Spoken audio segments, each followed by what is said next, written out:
ఓం శాంతి 5/12/2023 మధురమైన పిల్లలు, కళ్యాణకారి తండ్రి ఇప్పుడు మీకు ఎటువంటి కళ్యాణాన్ని చేస్తారంటే ఇక మీరెప్పుడూ ఏడవాల్సిన అవసరం ఉండదు. ఏడవడం అకళ్యాణం మరియు దేహాభిమానానికి గుర్తు. ప్రశ్న: ఏ నిశ్చితమైన విధిని తెలుసుకుని మీరు సదా నిశ్చింతగా ఉండాలి? జవాబు: ఈ పాత ప్రపంచం యొక్క వినాశనం తప్పకుండా జరగాల్సిందేనని మీకు తెలుసు. శాంతి కొరకు ప్రయత్నిస్తూ ఉంటారు, కానీ నరుడు ఒకటి తలిస్తే దైవం మరొకటి తలిచినట్లు అవుతుంది. ఎంత ప్రయత్నించినా సరే ఈ నిశ్చితమైన విధిని తప్పించలేము. ప్రకృతి వైపరీత్యాలు మొదలైనవి కూడా సంభవించనున్నాయి. మేము ఈశ్వరీయ వడిని తీసుకున్నాము అని మీకు నష ఉంది. ఏ సాక్షాత్కారాలైతే చూశారో అవన్నీ ప్రాక్టికల్గా జరిగేదే ఉంది. అందుకే మీరు సదా నిశ్చింతగా ఉంటారు. ఓం శాంతి. విశ్వంలో మనుషుల బుద్ధిలో భక్తి మార్గానికి సంబంధించిన మహిమే ఉంది. ఎందుకంటే ఇప్పుడు భక్తి మార్గం కొనసాగుతూ ఉంది. కానీ ఇక్కడ భక్తి యొక్క మహిమ లేదు. ఇక్కడ తండ్రి యొక్క మహిమ ఉంటుంది. ఏ తండ్రి నుండైతే ఇంతటి ఉన్నతమైన వారసత్వం లభిస్తుందో ఆ తండ్రి యొక్క మహిమను చేయాలి. భక్తిలో సుఖం లేదు. భక్తిలో ఉంటూ కూడా స్వర్గాన్నే తలుచుకుంటారు కదా. మనుషులు మరణించినప్పుడు స్వర్గస్థులయ్యారు అంటారు. మరి అటువంటప్పుడు సంతోషించాలి కదా. స్వర్గంలో జన్మ తీసుకున్నారంటే ఇక ఏడవలసిన అవసరమే లేదు. వాస్తవానికి స్వర్గస్థులయ్యారు అన్నది సత్యం కాదు. అందుకే ఏడుస్తూ ఉంటారు. ఇప్పుడు ఈ ఏడ్చే వారి యొక్క కళ్యాణం ఎలా జరగగలదు? ఏడవడం దుఃఖానికి గుర్తు. మనుషులు ఏడుస్తూ ఉంటారు కదా. పిల్లలు కూడా జన్మ తీసుకున్నప్పుడు ఏడుస్తారు. ఎందుకంటే దుఃఖం కలుగుతుంది. దుఃఖం లేకపోతే మరి తప్పకుండా హర్షితంగా ఉంటారు. ఎప్పుడైతే ఏదైనా అకళ్యాణం జరుగుతుందో అప్పుడు ఏడుపు వస్తుంది. సత్యుగంలో ఎప్పుడూ అకళ్యాణం జరగదు. అందుకే అక్కడెప్పుడూ ఏడవరు. అకళ్యాణం యొక్క విషయమే ఉండదు. ఇక్కడ కొన్నిసార్లు సంపాదనలో నష్టం కలిగితే లేక కొన్నిసార్లు ఆహారం లభించకపోతే దుఃఖం కలుగుతుంది. దుఃఖంలో ఏడుస్తారు. మీరొచ్చి అందరి కళ్యాణం చేయండి అని భగవంతుని తలుచుకుంటారు. ఒకవేళ వారు సర్వవ్యాపి అయినట్లయితే కళ్యాణం చేయమని ఎవరినడుగుతున్నారు? పరంపిత పరమాత్మను సర్వవ్యాపి అనుకోవడం అన్నింటికన్నా పెద్ద పొరపాటు. తండ్రి సర్వుల కళ్యాణకారి. వారొక్కరే కళ్యాణకారి కావున తప్పకుండా సర్వుల కళ్యాణాన్ని చేస్తారు. పరంపిత పరమాత్మ సదా కళ్యాణమే చేస్తారని పిల్లలైన మీకు తెలుసు. ఇప్పుడు విశ్వ కళ్యాణం చేయడానికి ఆ పరంపిత పరమాత్మ ఎప్పుడు వచ్చారు? విశ్వ కళ్యాణం చేసేవారు ఇంకెవ్వరూ లేరు.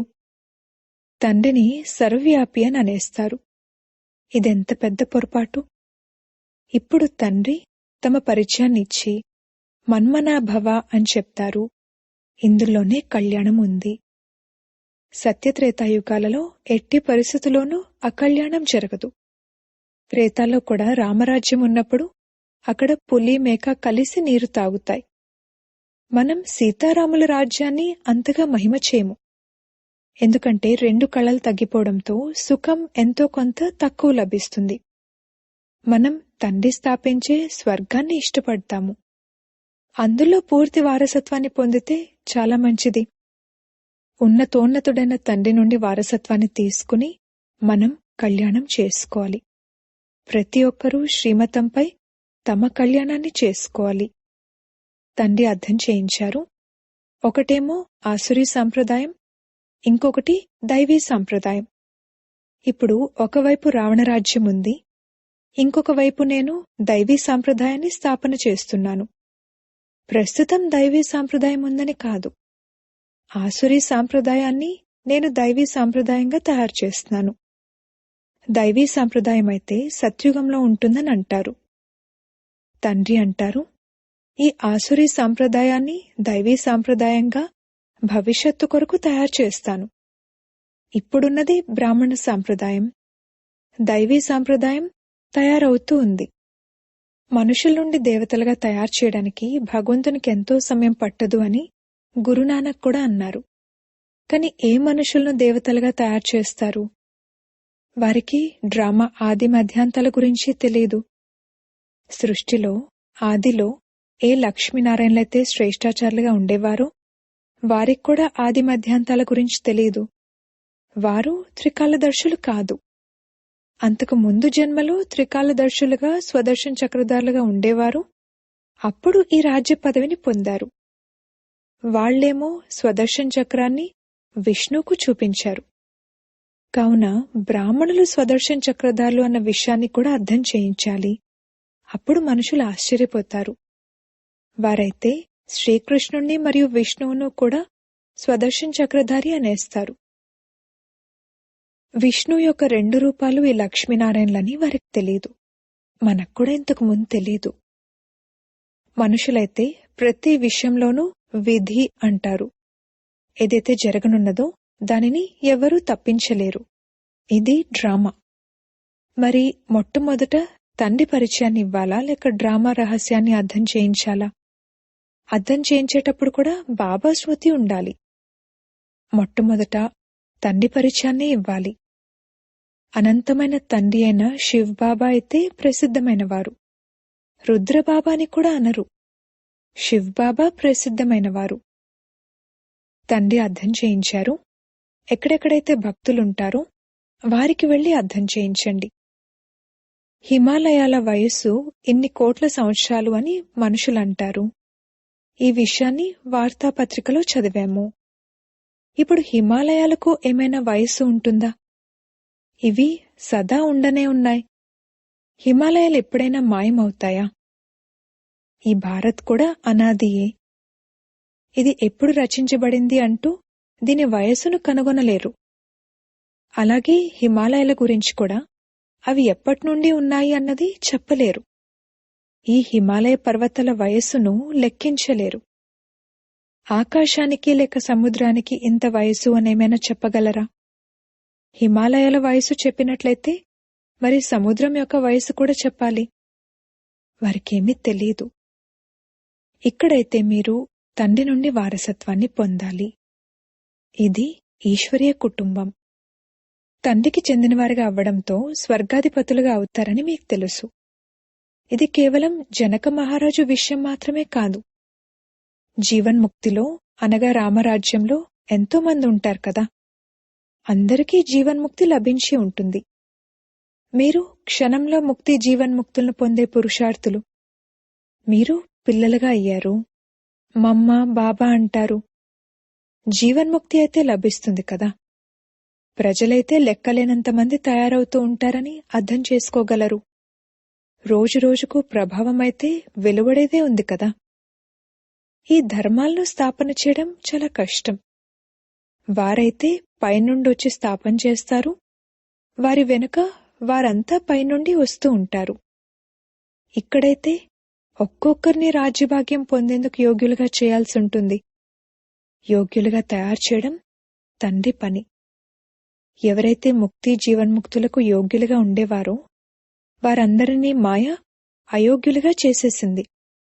పంచతత్వాలు కూడా అయోగ్యంగా అయిపోయాయి. మళ్లీ యోగ్యంగా తయారు చేసేది తండ్రి. ఇప్పుడు క్షణ క్షణం మీ ఈ పురుషార్థం ఏదైతే కొనసాగుతుందో కల్పకృతం కూడా ఫలానా వారు ఈ విధంగానే పురుషార్థం చేశారని భావించడం జరుగుతుంది. కొందరు ఆశ్చర్యం కలిగేలా పారిపోతారు, వదిలి వెళ్లిపోతారు. ప్రాక్టికల్గా చూస్తూ ఉంటారు. వినాశనం ఎదురుగా నిలబడి ఉందని కూడా అర్థం చేసుకుంటారు. డ్రామానుసారంగా అందరూ పాత్రలోకి రావాల్సి ఉంటుంది. నరుడు ఒకటి తలిస్తే దైవం మరొకటి తలిచినట్లు అవుతుంది. వారు శాంతి ఏర్పడాలని కోరుకుంటారు కానీ విధిలో ఏముంది అనేది పిల్లలైన మీకు తెలుసు. మీరు సాక్షాత్కారాలు చూశారు. వారు వినాశనం జరగకూడదని ఎంతగా తలబాదుకున్నా కాని ఈ విధిని తప్పించలేరు. భూకంపాలు ప్రకృతి వైపరీత్యాలు సంభవిస్తాయి. వారేం చేయగలరు? ఇది భగవంతుడు పని అంటారు. మీలో కూడా అంతగా నష ఎక్కి స్మృతిలో ఉండేవారు కొద్దిమందే ఉన్నారు. అందరూ అయితే పరిపూర్ణం అవ్వలేదు. ఈ విధి మారనే మారదు అని మీకు తెలుసు.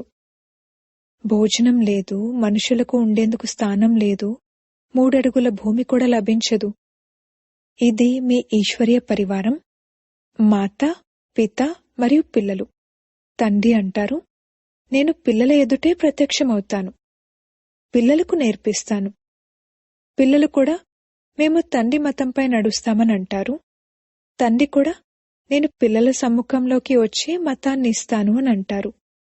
పిల్లలే అర్థం చేసుకుంటారు. ఎవరైనా అర్థం చేసుకోకపోతే వదిలేయండి. ఇందులో కొట్లాడే విషయమేమీ లేదు. మనం తండ్రి పరిచయాన్ని ఇస్తాము. తండ్రి అంటారు, నన్ను స్మృతి చేసినట్లయితే వికర్మలు వినాశనమవుతాయి, మరియు స్వదర్శన్ చక్రాన్ని స్మృతి చేసినట్లయితే చక్రవర్తి రాజులుగా అవుతారు. మన్మనాభవ మధ్యాజీభవ అర్థం కూడా ఇదే. తండ్రి పరిచయాన్ని ఇవ్వండి. తద్వారా రచయిత మరియు రచనల రహస్యాన్ని అర్థం చేసుకుంటారు. ముఖ్యమైన విషయం ఇదొక్కటే. గీతలో ముఖ్యమైనది ఈ ఒక్క పొరపాటే. తండ్రి అంటారు, కళ్యాణకారినైన నేనే వచ్చి కళ్యాణం చేయాలి. ఇకపోతే శాస్త్రాల ద్వారా కళ్యాణం జరగదు.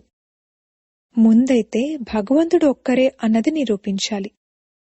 మీరు వారిని తలుచుకుంటారు కానీ వారి గురించి తెలియదు.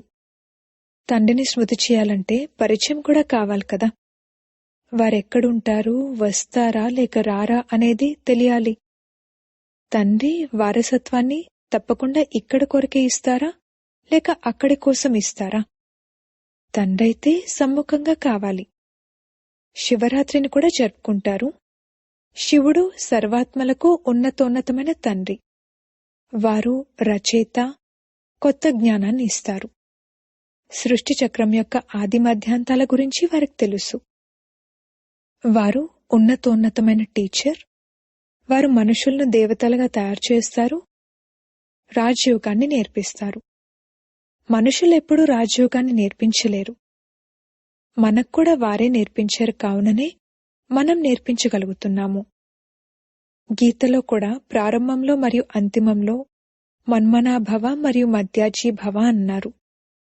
వృక్షం మరియు డ్రామా జ్ఞానం కూడా బుద్ధిలో ఉంటుంది. వివరంగా అర్థం చేయించాల్సి ఉంటుంది. చివరిగా మళ్లీ ఒకటే విషయం వస్తుంది. తండ్రిని మరియు వారసత్వాన్ని స్మృతి చేయాలి.